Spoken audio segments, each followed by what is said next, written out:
자, 449쪽. 자, 시의 언어부터 볼게요, 여러분.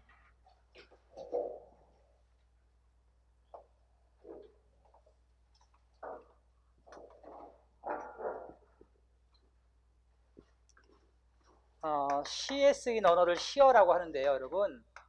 자, 시어는 상징성을 띱니다, 그죠? 그 다음에 또 시어는 다의성을 띠죠, 그죠? 그리고 또 시어는 함축성을 띱니다, 여러분. 그래서 이렇게 시어의 상징성, 다의성, 그 다음에 함축성을 이해하기 위해서는 뭐가 필요한 거예요, 여러분? 종합적 감상이 필요한 거야, 알겠지?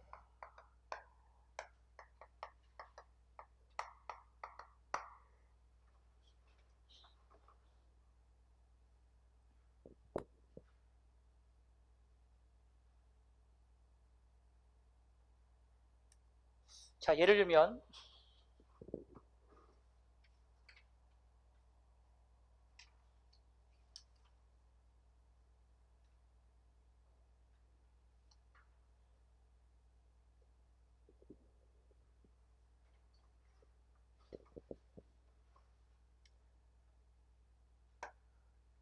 천상병의 귀천이라는 시 아세요?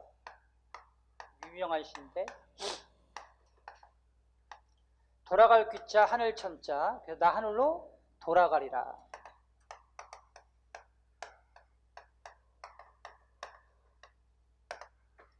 새벽빛과 닿으면 쓰러지는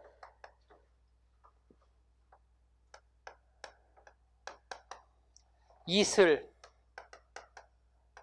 더불어 손에 손잡고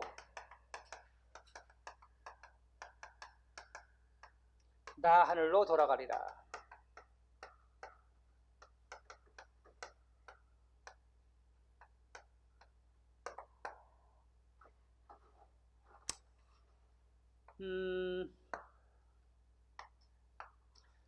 여기서 자, 하늘이 갖는 상징성은 뭐야, 여러분? 그때 하늘은 자, 여러분, 사람이 세상에 와서 살다가 그죠? 삶이 끝나면 어디로 돌아가요, 여러분? 하늘로 돌아가잖아요, 그죠? 그렇죠? 그래서 이제 하늘은 우리가 어떤 의미로 해석할 수 있어요? 죽음, 그죠, 여러분? 죽음.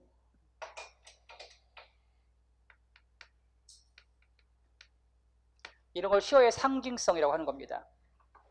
그 다음 새벽빛과 닿으면 쓰러지는 이슬 더불어 손에 손잡고.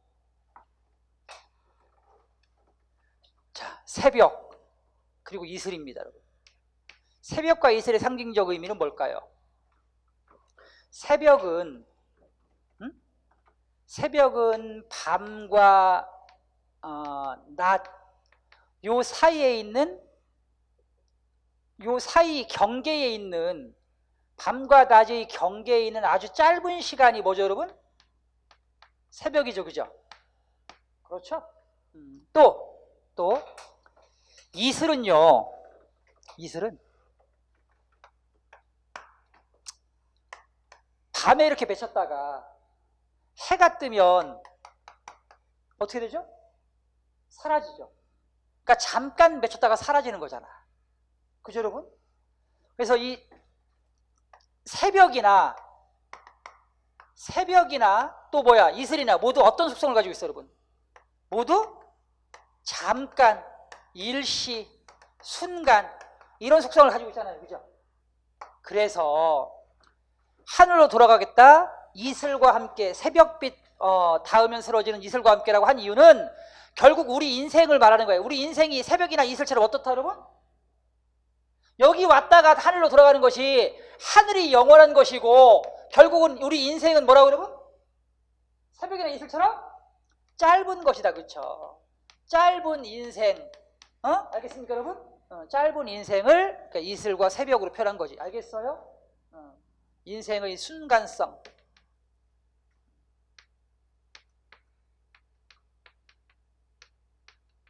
이런 걸 우리는 시어의 상징성, 함축성이라고 하는 거예요.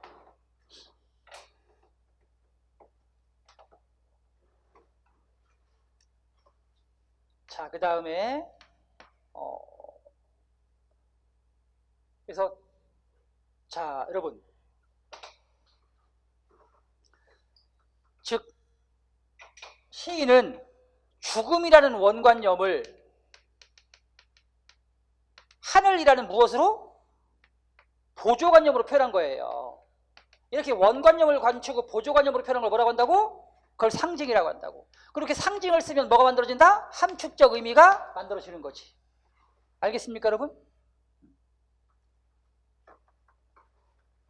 그래서 시어는 상징성과 함축성을 갖는 것이고, 그 다음에 시어가 다의성을 갖는다. 예를 들면 임의 침묵에서 예지게 해주잖아. 자, 임은 누가 될 수도 있고, 여러분? 임은 누가 될 수 있다? 임은 절대자가 될 수 있다. 그죠? 또 임은 누가 될 수 있다, 여러분? 조국이 될 수 있다. 또 임은 누가 될 수 있다? 사랑하는 사람이 될 수 있다. 또 임은 누가 될 수 있다, 여러분? 진리가 될 수도 있다. 이렇게. 왜? 자, 이 시를 쓴 사람이 누구야? 이 시를 쓴 사람이 항일운동가, 항일운동을 했던 누구라고 한다면, 만해 한용운 선생이라고 한다면 임은 누구였어요, 여러분? 조국이 되는 겁니다. 그죠? 그 다음에 이 글을 썼던 사람이 자, 승려라고 한다면 이때 임은 누가 되는 거야? 바로 부처, 절대자가 되겠지, 그치? 그죠? 예, 그 다음에 이 시를 쓰는 사람이 알물 탐구하는 사람, 알물 탐구하는 사람이라고 한다면 그 사람이 이루고자 하는 진리가 뭐가 될 수 있겠어요? 그 사람이 찾고자 하는 임은 바로 뭐야? 진리겠지, 그치? 알물 탐구하는 누군가에게 임은 누구야? 절대적 진리일 거 아니야, 변하지 않는 진리. 그 다음에 자, 개인 한용운으로 본다면 사랑하는 사람이 임이 될 수 있겠죠, 그죠? 그렇죠? 예, 이런 걸 뭐라고 해요? 시어의 다의성이라고 해요. 자, 그 다음에 이제 시어의 특성입니다. 그래서 시어는 시에 사용되는 언어로서 일상어이면서 일상어 속에 용화될 수 없는 풍부하고 다양한 정서적 의미와 독자성을 갖는다. 왜? 시어는 상징성과 다의성과 함축성을 갖기 때문에. 자, 그 다음 시어의 기능입니다. 시어는 운율을 형성합니다. 자, 그립다, 말을 할까? 한이 그리워, 그냥 갈까? 그래도 다시 또 한번.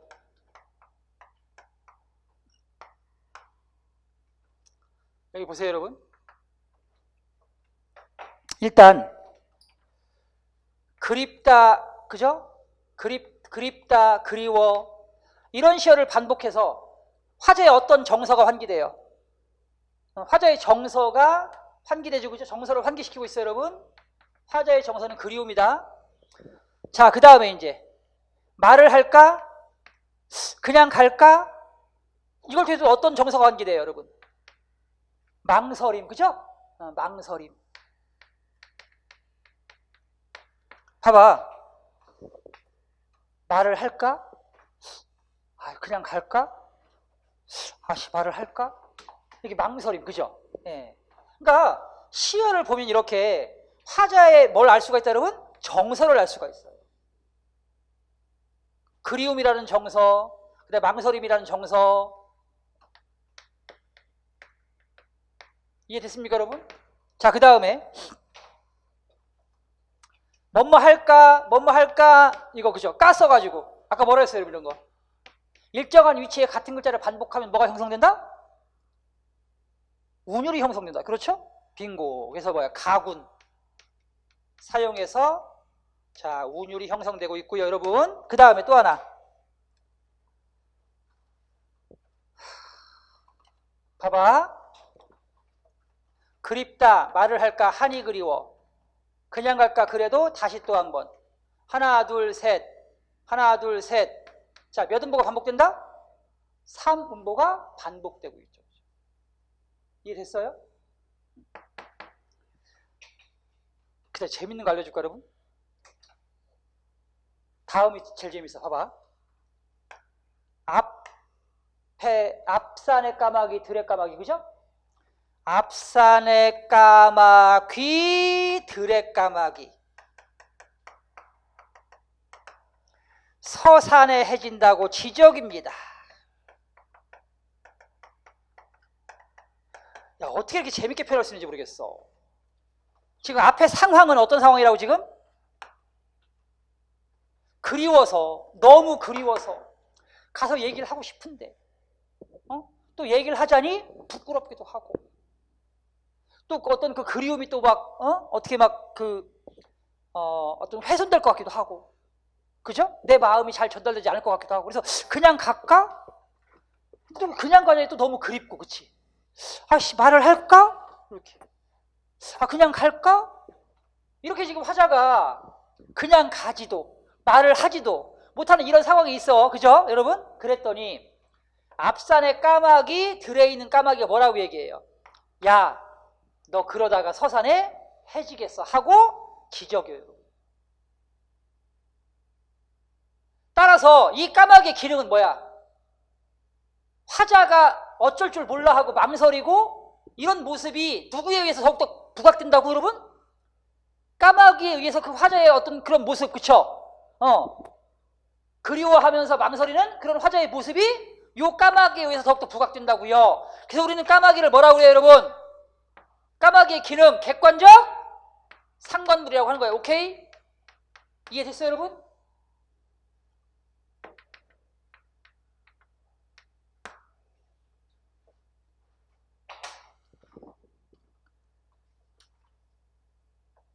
다음 보겠습니다, 여러분. 시어는 심상을 형성하잖아요. 심상.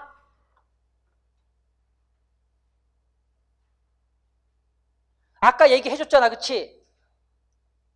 시인은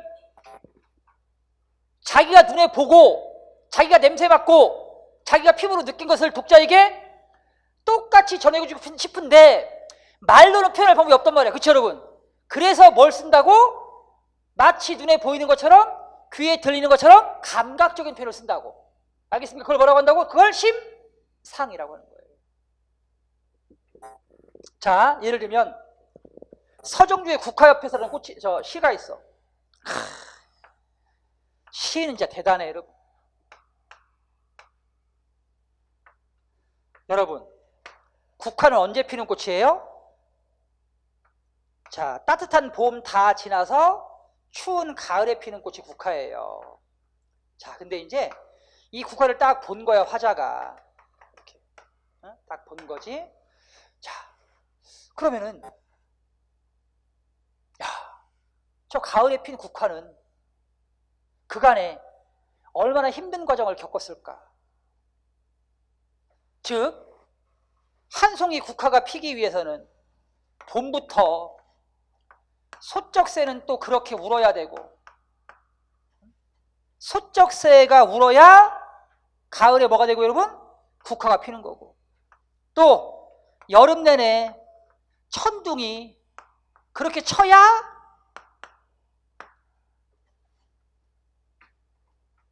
가을에 국화가 피는 거고, 또 가을에 뭐를 맞고 이겨내야, 서리를 맞고 이겨내야 국화꽃이 피는 거야.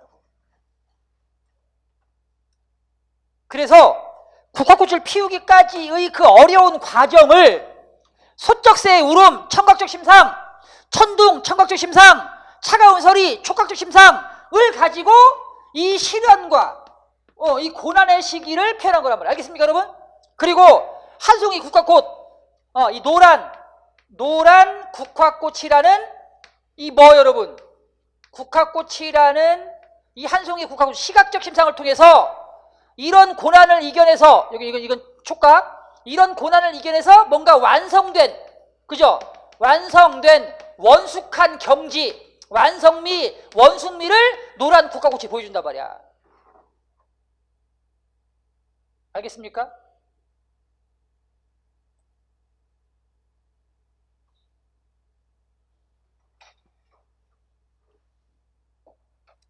자, 이런 걸 심상이라고 합니다.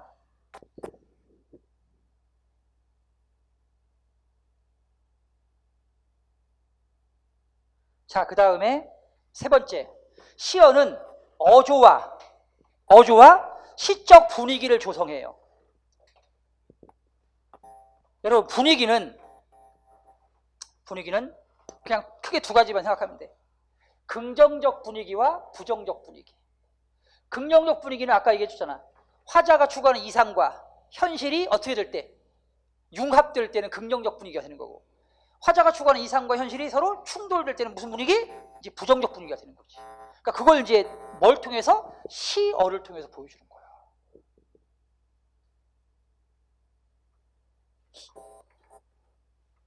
여러분, 여기 봐봐. 나 하늘로 돌아가리라. 새벽빛과 닿으면 쓰러지는 이슬로브로 손에 손잡고 하늘로 돌아가리라. 이 시에서는, 자, 화자가 죽음을 이제 앞에 두고서, 아, 죽기 싫어, 제발 좀 살고 싶어, 나 좀 살려주세요, 막 이러면 뭐죠, 여러분? 이건 부정적 정서겠지, 그치? 그죠? 근데 그게 아니잖아. 마치 죽음을 하나의 우리가 그 집으로 귀가하듯이, 그죠? 외출했다가 귀가하듯이 이 세상에 나왔다가 어디로, 여러분? 하늘로 돌아가는 귀천, 그죠? 이렇게 귀가의 과정으로 파악하고 있는 거야. 그죠? 그러니까 외출했다가 집으로 돌아가서 안식을 취하듯이 인생은 잠깐의 외출이고 하늘이 영원한 안식이라고 본 거지. 그렇죠, 여러분? 그죠? 그러니까 여기에는 긍정적 인식이 들어가 있어, 부정적 인식이 들어가 있어. 긍정적 인식이 들어가 있잖아. 알겠습니까? 그럼 이 시에는 긍정적 분위기, 그죠? 그 다음에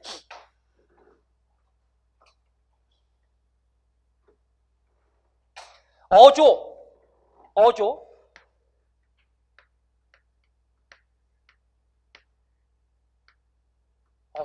어조는 여러분, 화자의 목소리인데, 도대체 화자의 목소리는 어떻게 알 수 있느냐? 바로 지금처럼 시어나 또는 종결어민을 보면 목소리를 알 수 있어요.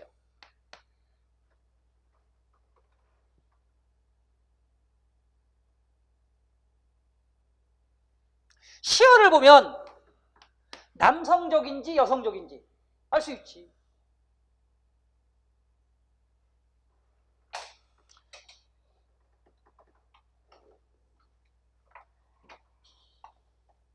여기 봐. 그립다 말을 할까 한이 그리워. 그냥 갈까 그래도 다시 또 한 번. 여기서 여러분, 그립다 말을 할까? 아우, 그리울 것 같아. 그냥 갈까? 아우, 또 그리울 것 같아. 그치? 이 시어를 통해서 이 화자가 여성 같아, 남성 같아, 여러분? 막 그 망설이고, 막 그리움이 어쩔 줄 몰라 하고, 이런 시어를 보면 보편적으로 우리가, 그죠? 보편적으로, 아, 누구 같다, 여러분? 여자일 것이다, 그쵸? 그죠? 여성이라고 생각할 수 있겠지. 그래서 이런 시어를 보면 여성적 목소리라고 하는 거야, 우리가 그걸 보고. 이렇게 뭐뭐 할까? 뭐뭐 갈까? 이런 완곡한 표현. 우리 그 여자하고 남자의 차이가 뭐냐면, 남자는 단정적인 목소리를 내고 여자는 좀 완곡하고, 그러니까 그 이제 부드러운 목소리를 내잖아, 그치? 그래서 뭐뭐 할까 이런 건 이제 여성적 방식이지. 알겠습니까, 여러분? 그래서 이제 시어를 보면 그게 여성인지 남성인지 알 수가 있어요. 자, 유치환의, 거기 봐봐, 이제 유치환의 일월이란 시야. 마지막 우러는 태양이 두 동공의 해바라기처럼 박힌 채로 내 어느 불의의 짐승에 무찔리기로 오호 나의 세상의 거룩한 일월에 또한 무슨 회한인들 남길 쏘냐.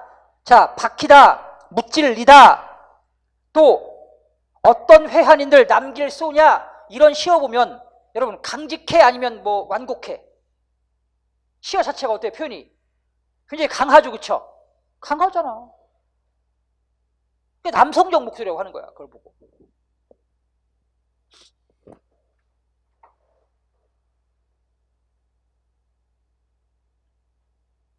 자, 그 다음 시어는 주제를 형성합니다. 주제.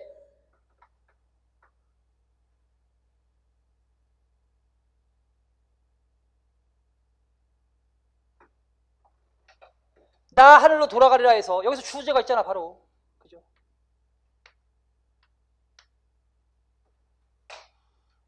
주제가 뭐야, 여러분? 삶에 대한 어떤 자세? 삶에 대한 어떤 자세?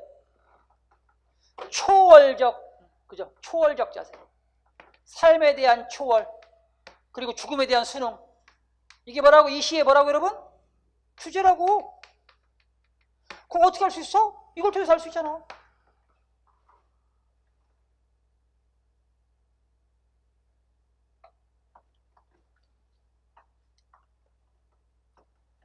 김광섭의 성북동 비둘기라는 시가 있어요. 성북동 산에 번지가 새로 생겼어요, 여러분. 그 번지가 왜 생겼겠어? 아니, 집을 지어지니까 번지가 생기는 거지. 그죠? 이렇게 아파트 들어서고, 그 다음에 큰 대저택 들어서고, 이러니까 이제 번지 1번지, 2번지 이렇게 생기는 거야. 그러면은 성북동 산에 생긴 번지는 뭘 뜻하는 걸까요? 상징. 번지의 상징. 뭘까요, 여러분? 성북동 산에 생긴 번지의 상징은 뭘까요? 바로 문명이야, 문명. 그죠? 자, 그러면서 원래 이곳에 살던 비둘기, 그죠? 여기는 원래는 비둘기 집이었고요, 여러분. 여기는 원래 토끼 집이었고요. 그죠? 네, 노루집이었어요, 이렇게. 근데 여기 1번지, 2번지 이렇게 생기면서 누가 번지를 잃어버렸어요? 비둘기하고 토끼, 노루는 번지를 잃어버린 거야. 그러면은 이 비둘기의 번지는 뭘까요, 여러분? 문명과 반대되는 자연이겠지. 그치?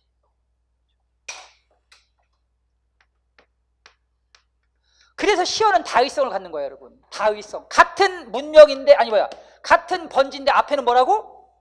문명, 뒤에는 뭐라고, 여러분? 자연, 이렇게. 그래서 이 시는 인간 문명에 의한 자연 파괴의 비극성을 주제로 한 작품이에요.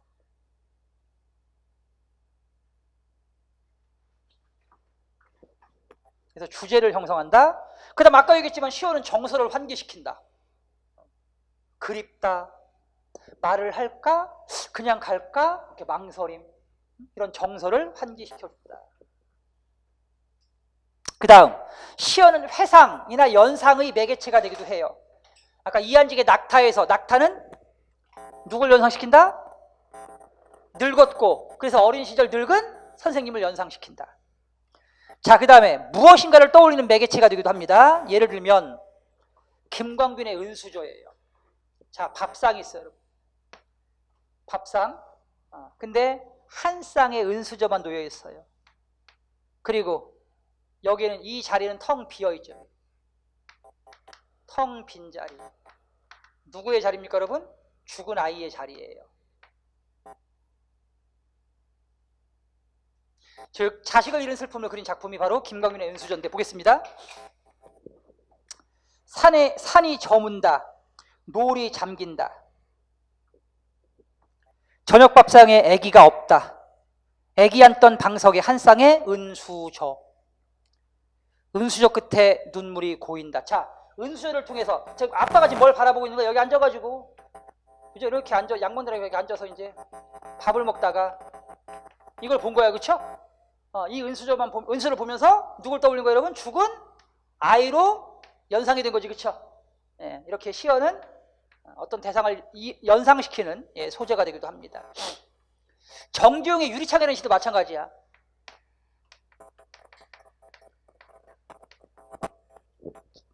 자식을 잃은 아픔인데 이것도 마찬가지. 자, 유리창에 차고 슬픈 것이 어른거린다. 유리창에 차고 슬픈 것이 어른거린다. 아빠가 방 안에서 우두커니 앉아있다가 추운 겨울 유리창에 맺힌 차고 슬픈 것을 바라본 거야. 근데 그 차고 슬픈 것을 보는 순간, 야, 얼마나 차갑고 얼마나 슬플까, 이렇게 생각하는 순간 죽은 자기 자식이 떠오르는 거야. 그래서 유리창에 맺힌 차고 슬픈 것, 죽은 자식의 이미지. 이렇게 연상을 통해서 시상이 전개되기도 합니다, 여러분. 알겠어요? 그 다음 심상입니다. 자, 심상. 심상은 사물의 감각적인 영상, 이미지라고 하는데, 자, 눈에 안 보이는 것을 눈에 보이게, 만질 수 없는 것을 만질 수 있게, 이렇게 감각적이고 구체적으로 선명하게 표현하는 방법, 이걸 뭐라고 한다? 자, 이미지라고 합니다. 그래서 공감각적 심상, 두 종류의 감각을 결합해서 이루어진 것인데, 감각의 전이이기 때문에 하나의 감각을 다른 감각으로 옮겨서 표현한 것이다. 그 다음에 복합 감각하고 혼동해서 안 됩니다. 알겠죠? 그 다음 화자. 화자는 시인이 자신의 생각이나 느낌을 효과적으로 전달하기 위해 의도적으로 설정한 허구적 대리인입니다. 그래서 여러분, 화자를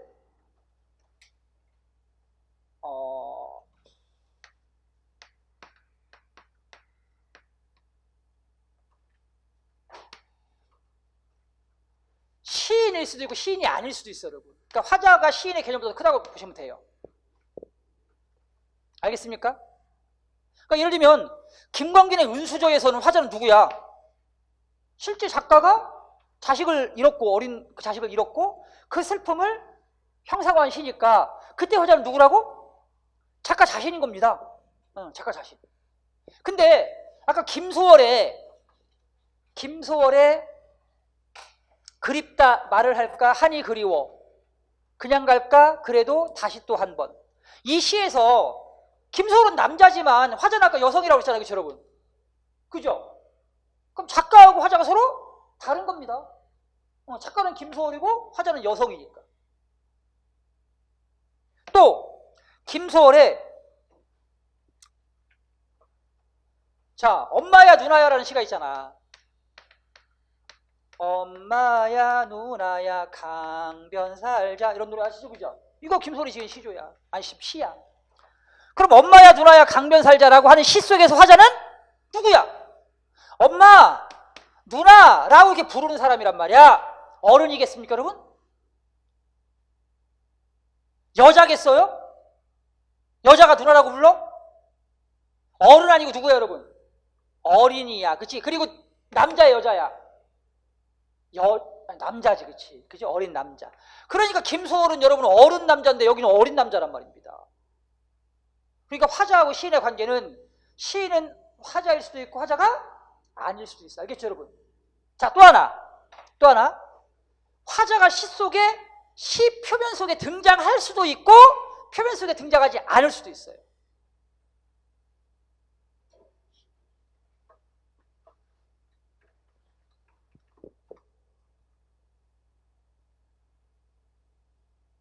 예를 들면 맨 거기 위에 봐봐, 위에 촉각적 심상.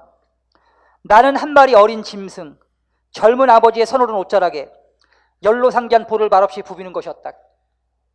김종길의 성탄제라는 시인데 여기서 말하는 지금 시 속에 나로 등장해 안 등장해? 등장하잖아, 그치? 이렇게 등장하는 경우가 있고 또 화자가 등장하지 않는 경우도 있다고. 봐봐, 예를 들면 거기 서정주의 문둥이 볼게. 해와 하늘빛이 문둥이는 서러워 보리밭에 달 뜨면 애기 하나 먹고 꽃처럼 피어나는 붉은 울음을 밤새 울었다. 화자 등장해 안 등장해? 안 등장하잖아. 화자는 그냥 어떤 그 대상을 관찰하고 그 관찰한 것을 전달할 뿐이야. 그죠? 그러니까 화자가 등장하는 시도 있고 화자가 등장하지, 표면에 등장하지 않는 경우도 있습니다. 알겠어요? 그 다음에 화자가 시인과 일치할 수도 있고 일치하지 않을 수도 있습니다. 알겠습니까? 그 다음에 화자가 남자일 수도 있고 또 화자가 여자일 수도 있겠지, 그렇지? 그거 어떻게 한다고, 여러분? 화자가 남자인지 여자 어떻게 한다고? 뭐 보면 알 수 있다?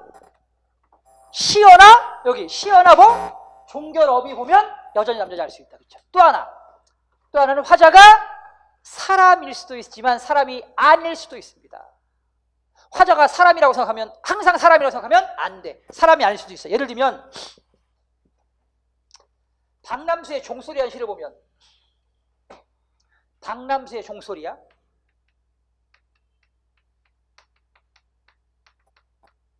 나는 떠나간다. 청동의 표면에서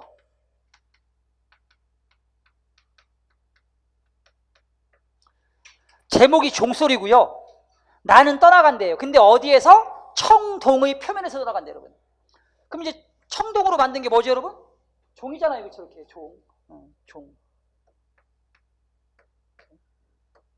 그 다음에 땡 하고 울리면 이 표면에서 뭐가 퍼져나가요, 여러분? 소리가 이렇게 땡 퍼져나가요, 그렇죠? 이렇게 땡, 그죠? 그래서 표면에서 떠나가는 건 뭐라고, 여러분? 내가 누구라고, 지금 여기서 누구라고? 종소리, 그렇지? 그러니까 화자가 사람이 아닐 수도 있다. 알겠습니까? 근데 화자가 왜 중요하냐면, 화자는 시 속에서 시인을 대리해서 시적 상황을 나타내주고, 그 다음에 시인의 목소리를 대신 전달해주는 역할을 합니다. 그래서 시의 주제, 즉 시인이 말하고자 하는 것, 그죠? 시인이 처한 상황, 또 시인이 그런 상황에서 어떤 현실을 대응하는 방식, 이런 것들을 대신 보여주는 인물이 누구라고? 화자야, 화자. 그래서 시의 내용을 파악할 때 가장 중요한 힌트가 바로 화자입니다. 알겠어요? 그래서 화자의 정서에는 첫 번째 긍정적 정서가 있고 부정적 정서가 있다. 간단해. 긍정적 정서는 화자가 추구하는 이상과 현실이 서로 부합될 때, 융합될 때 느끼는 미의식이고, 그러니까 기쁨, 만남, 행복, 그죠? 이런 거고. 반면에 이제 부정적 정서는 화자가 추구하는 이상이 현실에서 좌절될 때, 충돌될 때 나타나는 미의식, 그죠? 그러니까 그런 상황에서 느끼는 정서는 이제 부정적 정서가 된다.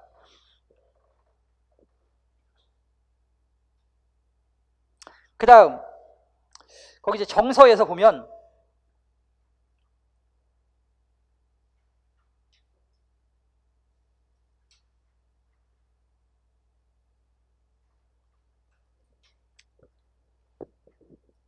박목월의 하관 보면,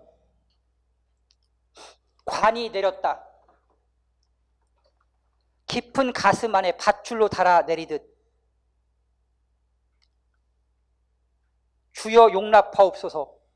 머리맡에 성경을 얹어주고 나는 옷자락에 흙을 받아 좌르르르 하직을 했다. 자, 좌르르 하직을 했다.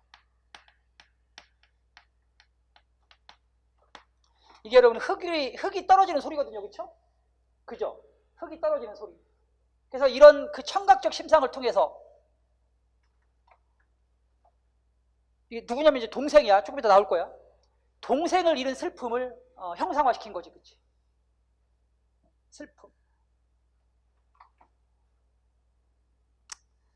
자, 그 후로 그를 꿈에서 만났다. 턱이 긴 얼굴이 나를 돌아보고 형님 하고 말했다. 자, 봐봐 여러분. 나는 어디에 있어요? 나는 이승에 있죠, 여러분. 동생은 어디로 갔어요? 저승으로 갔죠, 그죠? 그렇죠, 여러분? 그래서 꿈에서 만났어요. 꿈에서 동생이 형님하고 불렀어요. 형님 오냐 하고 나는 전신으로 대답했어. 전신으로 대답했어. 이게 무슨 말이야? 전신으로 대답했던 얘기가 온몸으로 반가워서, 그쵸? 반가워서 오냐 하고 전신으로 대답한 거야. 자, 근데 그래도 그는 못 들었으리라. 오냐 하고 대답을 했는데 동생은 들어 못 들어? 못 들어. 여기서 뭘 느껴요, 여러분? 이상과 현실의 단절, 그쵸? 좌절. 알겠습니까, 여러분? 동생의 목소리를 듣고서 내 목소리를 전해주고 싶은데 그게 이상인데 내 목소리가 동생한테 안 들린단 말이에요, 그죠, 여러분? 네, 좌절된단 말이야. 그럼 무슨 미의식? 부정적, 그죠? 비장감, 비장비라고 볼 수가 있는 겁니다.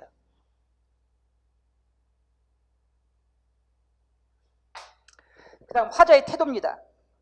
자, 화자가 시적 상황에서 어떤 태도를 보이냐는 거야.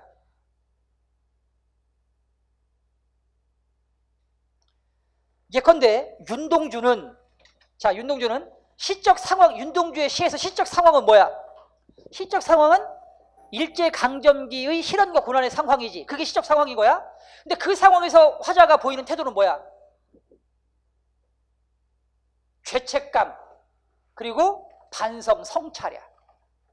그래서 우리는 윤동주의 시를 반성적, 성찰적 시라고 해.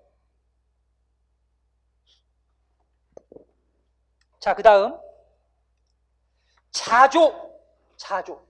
자조가 뭐냐면 반성의 범주에 포함되긴 하는데 자신에게 실망해서 자신을 조롱하는 거야. 자신에 대한 경멸. 김수영의 시인데, 여러분, 김수영 시는 1960년대 이후에 4.19 혁명을 기점으로 해서 우리 사회는 민주화 자유에 대한 열망이 가득했고, 문학 작품 속에도 이런 그 민주화 자유에 대한 열의를 담아낸 시적 경향을 보이는 작품들이 굉장히 많이 만들어집니다. 그런 경향의 문학을 참여문학이라고 그래. 참여문학. 그리고 이런 시인들을 무슨 시인? 참여시라고 그래. 참여시. 그래서 김수영은 대표적인 현실 참여 시인입니다. 알겠어요? 그래서 김수영 씨가 나오면 그러니까 우리가 반영론적으로 감상해서 해석하시면 됩니다. 자, 활자는 반짝거리면서 하늘 아래서 간간히 자유를 말하는데, 그러니까 활자, 글자로는, 자, 봐봐 여러분, 화자가 이렇게 있어. 근데 자유라는 것이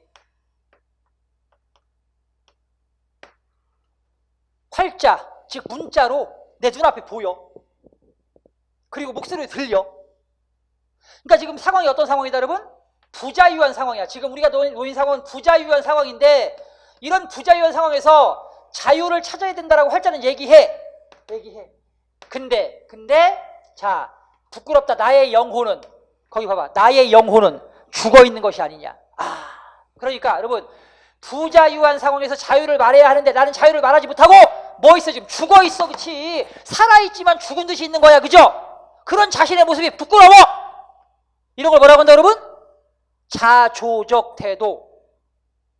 아까 이육사처럼 지금 눈 내리고 매화하기 홀로 아득하지만 이 한 몸 역사에 바쳐가지고 민족과 역사를 위해서 희망과 용기를 불러올 어떤 새로운 시대를 만들어내겠다라는 이런 사람도 있지만, 그죠? 그렇지 않고 여러분, 일제에 순응하면서 자신의 어떤 안위를 보존하고 재산을 늘리고 이런 사람도 있었을 거 아니야. 그치? 그죠? 그런 사람들은 현실 순응적인 거고, 그죠 여러분? 현실 순응적인 거고, 반면 아까 이육사 같은 사람들은 현실 그러니까 저항적인 거고, 그죠? 그게 태도예요. 태도. 현실을 대하는 방식.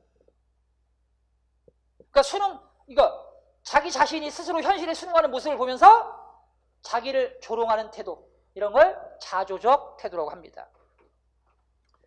그 다음 단호한 의지. 아까 이육사 씨가 대표적이지.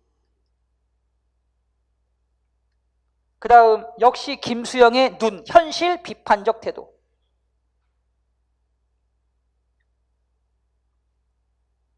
그 다음 대상에 대한 예찬적 태도도 있습니다. 님이여 당신은 100번이나 달려난 금결입니다. 임을 100번, 한 번도 아니고 10번도 아니고 무려 100번을 단련시킨 쇠붙이도 아니고 구리도 아니고 무려 뭐예요 여러분? 금이잖아. 임에 대한 대단한 예찬이지. 그 다음 달관적 초월적 태도라고 해요. 천상병의 귀천에서 보듯이 나 하늘로 돌아가리라 마치 죽음을 외출했다가 집에 돌아가는 하나의 과정으로 인식하는 이 태도가 삶을 달관하고 초월하지 않으면 불가능한 거지 않겠습니까? 그렇죠? 이런 걸 달관적 태도, 초월적 태도라고 합니다. 자, 그 다음 이제 그리움의 태도. 아까 우리가 김소월의 시 그리움이었나요?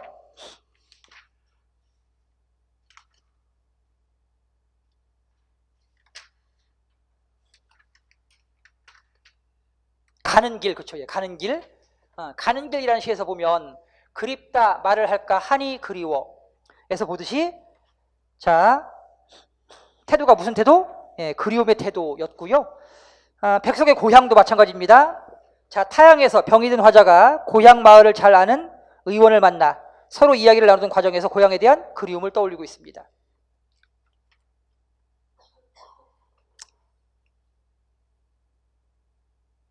그 다음, 정서적 거리가 가깝다 멀다 이렇게 얘기할 수 있는데 요거 하나만 아시면 돼요. 여러분 봐봐요. 어떤 친구가 있어요. 그리고 납니다. 이 친구가 자기의 어떤 감정을 나한테 잘 표출을 해요, 여러분. 감정 표출을 잘 하는 친구가 있어요. 그러면 내가 그 친구에게 느끼는 정서적 거리감은 가까울까요, 멀까요? 가깝겠죠, 그렇죠? 반면 어떤 친구가 있어요. 굉장히 오래 만난 친구인데 그 친구는 자기 개인의 감정을 표출하지고 감춰요. 감정을 자꾸 감춰요, 여러분. 그럼 이런 친구는 오래 사귀었지만 내가 느끼는 거리감은 가까울까 멀까? 멀죠, 그렇죠? 그래서 정서적 거리가 가깝다는 얘기는 화자의 감정이 시에 노출돼 있을 때 느끼는 감정입니다. 거리입니다. 화자의 감정이 노출되어 있으면 독자가 느끼는 거리는 어떻다? 독자가 느끼는 거리는 가깝다. 반면 화자의 감정이 시에 노출되지 않고 감춰져 있으면 독자가 느끼는 거리는 멉니다. 예를 들면 박재삼의 추억에서라는 시가 있어요. 나는 박재삼이라는 사람을 몰라. 근데 이 시를 읽다 보잖아. 봐봐. 진주당터 생어물전에는 바다밑이 깔리는 해다진 어스름을 우엄마의 장사 끝에 고기 몇 마리에 빛발하는 눈깔들이 속절 없이 은전만큼은 손 안 닿는 한이던가. 우엄마야 우엄마야 별밭은 또 그리 멀어 우리 오누이의 머리 맞댄 골방안 되어 손시리게 떨던가 손시리게 떨던가. 엄마는 시장으로 생선 장사로 갔고 집에는 이제 아무도 없잖아, 그치? 엄마도 늦게 오시고 하니까 오누이가 그 차가운 방에서 엄마를 기다리면서 하고 있어, 그쵸? 여러분 이런 얘기를 화자가 이렇게 직접 해주면 우리는 그 화자와 어떤 감정적인 동화, 그 동화가 이루어지는 거야, 그치? 그러면서 화자에서 뭘 느낀다고? 정서적인 가까움을 느낀다고. 알겠어요? 반면 정서적 거리가 먼 경우가 있어요. 김종삼의 민간인이라는 시가 있는데, 자, 황해도 해주, 여기 해주에 해주, 해주에서 밤에 일가족이 배를 타고 남쪽으로 몰래 도망치고 있었어요. 깜깜한 밤에 북한군 그 국경 수비대의 눈을 피해서 남쪽으로 탈출하는 겁니다. 숨을 죽인 채 들킬까봐. 근데 배 위에 타고 있던 갓난아기가 울음을 터뜨려 버린 거예요. 응아! 응애! 하고 온 거예요. 그 적막한 해주 밤바다에 아이의 목소리가, 울음소리가 막 터집니다. 그때 엄마는요, 결단을 내릴 수밖에 없어. 왜? 온 가족이 모두 같이 잡혀서 죽을 수는 없으니까. 그래서 그 갓난아이를 물에 던집니다. 그 시가 바로 김종삼의 민간인, 그 상황을 형상화한 시인데, 보자. 그 이후에 사공은 조심조심 노를 저어가고 있었다. 그 곳은, 그 앞바다는 어떤 곳이야? 울음을 터뜨린 갓난아이를 삼킨 곳이야. 그러니까 어머니의 그 슬픔과 그 아이의 한이 담겨져 있는 바다인 거지. 20몇 해가 지나도 이미 20몇 년이 지났어요, 여러분. 누구도 그 수심을 모른다. 여기서 수심, 그 수심은 단순한 물의 깊이가 아니겠지, 그치? 바로 엄마의 그 슬픔의 깊이, 죽은 아이의 그 한의 깊이겠지. 그걸 누가 알겠습니까, 그렇죠? 근데 이건 굉장히 슬프고 안타까운 얘기인데 화자는 자신의 감정을 노출시켰어요, 안 시켰어요, 여러분? 노출시키지 않았잖아.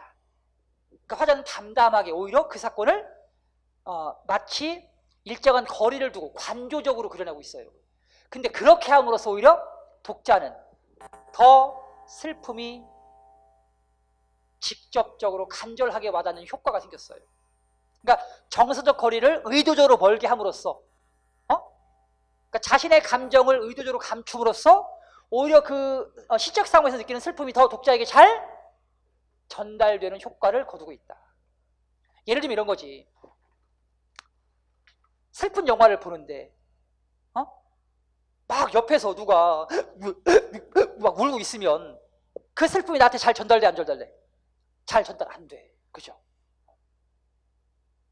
오히려 슬픔을 담담하게 바라보고, 그죠? 그걸 마치 그냥 관조하듯이 이렇게 전해줄 때 오히려 그 슬픔이 더 잘 전달될 수도 있어요. 그러니까 그런 효과를 거두기 위해서 이 시인은 의도적으로 화자의 감정의 노출을 자제했다. 알겠습니까? 예, 그래서 정서적 거리는 멀지만 그 상황에서 느끼는 어떤 감정은 독자에게 오히려 더 잘 전달되는 효과를 거두고 있는 시다. 이렇게 설명할 수 있겠습니다. 자, 이렇게 해서 여기까지 해서